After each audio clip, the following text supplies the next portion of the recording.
Hi friends, எல்லோரும் எப்படி இருக்கீங்க? இன்றைக்கி சனிக்கிழமைங்க. இன்றைக்கி என்ன ஸ்ரீநிதிக்கு டிஃபன் பாக்ஸ் பேக் பண்ணுன்னு காட்டுறேனுங்க.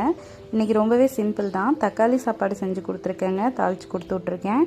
அதுக்கு பொரியல் சைடிஷ் வந்து பார்த்திங்கன்னா மரவள்ளிக்கிழங்கு பொரியல் பண்ணியிருக்கேன். ஸ்நாக்ஸுக்கு மேத்தி பத்திரி கொடுத்து விட்ருக்கேங்க. ரொம்ப சூப்பரான ஸ்நாக்ஸு. இன்றைக்கி இதுதான் ஸ்ரீநிதிக்கு. ஸ்ரீநிதி பேசுவாங்க, பார்க்கலாம். அழகா இருக்கா?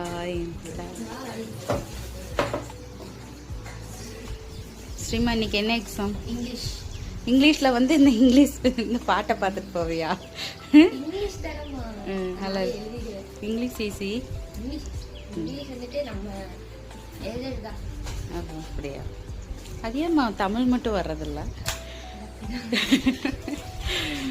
ஸ்ரீநிதிக்கு தமிழ் தான் ரொம்ப ப்ராப்ளமாக சிக் ஆகிறா. சரி, இன்னைக்கு வந்து ஸ்ரீநிதிக்கு எல்லாருமே ஆல் தி பெஸ்ட் சொல்லுங்க. ஸ்ரீநிதிக்கு இங்கிலீஷ் எக்ஸாம் இன்னைக்கு. ஓகே, பாய் பாய். ஆமாங்க, இப்போ இருந்து இல்லை, எப்பயுமே ஸ்ரீநிதி வந்து எல்லா எக்ஸாம்லேயும் நல்லா பண்ணுவா, மார்க் வரும். தமிழில் மட்டும் மார்க் கொஞ்சம் கம்மியாக தான் வரும். இப்படி ஏதாவது உங்கள் வீட்டில் குழந்தைங்க இருக்காங்கன்னா சொல்லுங்கள், கமெண்ட் பண்ணுங்கள், தெரிஞ்சுக்கிறேன். நம்ம வீட்டில் ஸ்ரீநிதி இப்படி தானேங்க. இதனாலே எங்கிட்ட சின்னதில் நல்ல தமிழில் மார்க் வரலன்னு அடிப்பேன் நான். இப்போல்லாம் போக போக பழகிருச்சு. இந்த வீடியோ பிடிச்சா லைக் பண்ணுங்கள், சப்ஸ்கிரைபர் பண்ணலைன்னா பண்ணி